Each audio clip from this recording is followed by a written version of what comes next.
Саламатсыздарбы? Аты-жөнүм Ыдырыс Исаков, Бишкектемин. Бишкектеги Бишкек архитектурасындагы чуудаларды, Бишкек архитектурасындагы кереметтерди көргөзүп берейин. Жүрүңүздөр. Golden House курулуш компаниясы эми Бишкекке келди. Бишкектин мына Асанбай кичи районуна Da Vinci деген турак жай комплексин куруп баштады. Курулуштун ылдамдыгы абдан бат. Ар бир 20 күн сайын бирден кабаттуу өйдөгө көтөрүп атат. Da Vinci'nin чыгыш тарабында 40 машинага, батыш тарабында 40 машинага, түштүк батыш тарабында дагы 40 машинага ушул көчө парковкасына орун бар. Андан сырткары, мынау үйдүн жана мынау жерде курула турган балдар аянтчасынын астында жалпысынан 60 машинага дагы парковкасы бар. Da Vinci турак жай комплексиндеги батирелердин бийиктиги полдон баштап тышыпка чейин 3 метр 30 сантиметр таза болот. Da Vinci турак жай комплекси Мөңгүлүү тоолордун этегинде, анан мынау Асанбай паркынын жанында жайгашкан. Мен азыр кетип аткан көчө бул Айтматов көчөсү. Айтматов көчөсү бул баягы президенттик көчө деп аталат. Эми ушул жерден күн сайын эртең менен кечинде ошол жана резиденцияда жашаган чоңдун баардыгы ушул көчөдөн өтөт. Эртең менен бул жака өтөт, кайтканда бул жака өтөт, жогоруга өтөт. Анан ошол жерде ушул жердеги мындай архитектуралык шалакылыкты, архитектуралык бир кемпайлыкты көргөзүп берейин деп атам да. Мына караңыздар. Мына жерге парковка жасалыптыр. Мына Адриана кафесинин алды экен, мына Embassy дейт. Мына La Cafe дейби? La Cafe дейт. Кыскасы ушул жер экен. Анан мына ушул жерге парковка жасалыптыр. Бирок парковкага мынандай эми жанагы мынау жөө адамдар басуучу жолду кесип өтсөң болот, бирок жөө адамдар басуучу жолду бүтүндөй машина менен өткөнгө болбойт да. Анча-мынча эле зарыл учурларда бул жерден жанагы атайын машиналар, мисалы Зеленхоздун машинасы, пожарный, же бир ремонт кылган, жылуулуктун, суунун машиналары гана өтүшү мүмкүн, бирок көрүнгөн машина мына жерден бул жака парковкага деп өтпөш керек да. Бул жерге ким биринчиден уруксат берди?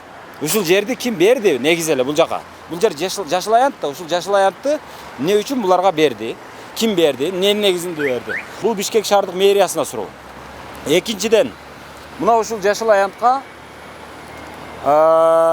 парковка кылганга уруксатты ким берди? Ал дагы мэрияга суроо. Анан үчүнчүсү, жакында эле Бишкек шаардык мэриясы жанагы Бишкек глав архитектураны Гостройдун карамагынан чыгарып, өздөрүнүн карамагына алып өтүштү. Анан демек бул жерде дагы ошол айтты да эми мэрия бересин дегенде Гострой берди балким. Болбосо жанагы архитектура ушунун чиймесин чийип, ушул жерден эми тротуарды тепсеп, өтүп ушул жерге машина койсо болот деген мыйзамды чыгарып берди да мындай алганда. Мына ушул Бишкек башканы айтпай эле коелу, биз Баткенди айтпайлы. Мен эми Баткенди айтсам, Баткен ушундай экен да дейсиңер. Бишкек андан абат эмес. Баткенден артык болуп кеткен эмес. Бишкек Чаткалдан артык эмес. Бишкекте тескерисинче Чаткалдан, Баткенден Бишкекте хуже болушу мүмкүн, 5 бетер болушу мүмкүн, бирок артык эмес да. Ошол Баткендеги мыйзамсыздык Бишкекте да болуп атат. Чаткалдагы мыйзамсыздык Бишкекте да болуп атат. Мына көрүңүздөр. Бул үчүн билбейм кайсыл архитектура, кайсыл жери менен ойлонуп, кайсыл мыйзамга таянып ушул жерге мындай уруксат бергенин түшүнүп болбойт. Тетигинде турат машиналар мына. Ошол түздөп жакшынакай кылып коюп берген экен. Ошол мындай кыласыз да эми. Наркы жакта машина койгонго бул жакта орун жок болот. Анан сиз машинаңыз менен мына тротуарды тепсеп келесиз. Тротуар менен келесиз дагы. Мына адамдарды тепсеп кете берсеңиз боло берет. Булар эми бир чортомандар. Анан мына жерге коесуз. Бул жерде орун болсо. Жок. Болбосо андан нара-арага коесуз. Ошол тротуар менен жүрөсүз. Башка жол жок. Ушуга Бишкектин архитектурасы уруксат берип атат. Бишкектин мэриясы берип атат. Башка жерде эмес, мындай чоңдор көрбөй турган жерде дагы эмес. Чоңдор күн сайын эртең менен ылдыйга, кечинде жогору өтө турган жерде. Мына жогоруракта резиденция турат. Ошол жерден, ошол көчөдөн берип атат. Ушундай. Assalomu alaykum. Кандайсыз? Мен сизден сурайын деп атам. Мына жерге парковкага уруксат берилди. Боло береби? Качан берилди? Турат го парковка. Уруксат алышкан ошол, бул муниципалдык жер болсо керек. Муниципалдык жер. Эми бул жерге кантип өтөт эми? Жер парковка емес боюнча. Парковкада? О, парковать этилип машиналар турбайбы? Жер негизи парковка эмес болсо керек, просто Эмес. баягы. Ооба. Мен кылып атканда жанагы брусчатка штаб койгон, анан кийин машиналарга кирүүгө шарты бар экен да. Муну алууга кириш үчүн мына эмени тротуар менен өтүш керек да? Боло берет, а? Жок болбойт да негизи. Бишкекте боло берет да. Жок, негизи болбойт. Биз биякта жашайбыз, ушул жерде жашайбыз, ушул жерде турабыз. Мындай тура эмес да. Макул, рахмат.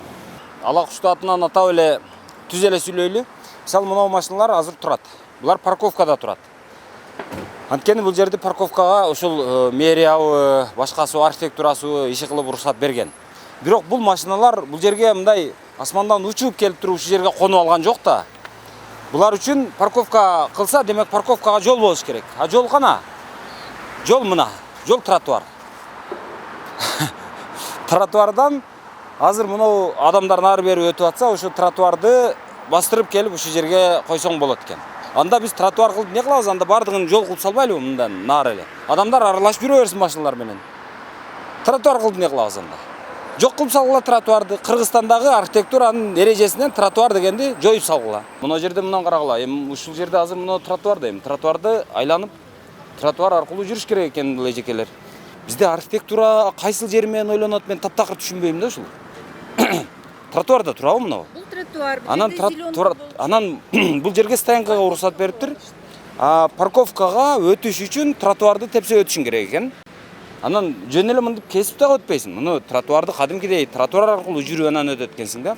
Өзү мындайга архитектура таптакыр тыюу салат. Булар мындай кылат окшойт да, мындай бир жолу мыйзамсыз чечим чыгарып бергенден кийин эми до конца мыйзамсыз кылып кете берели деп ойлошот окшойт да. Аягына чейин эле муну мыйзамсыз берип койдук, макул эми. Эми ушул жерге дагы бир мыйзамсыз бир парковканы курганга уруксат берели. Анан ал жерде тротуарды дагы мыйзамсыз деп эле өтө бергенге дагы бир уруксат берели дешип, баягы Бишкек архитектурасы ушундайларга уруксатты бере берет окшойт.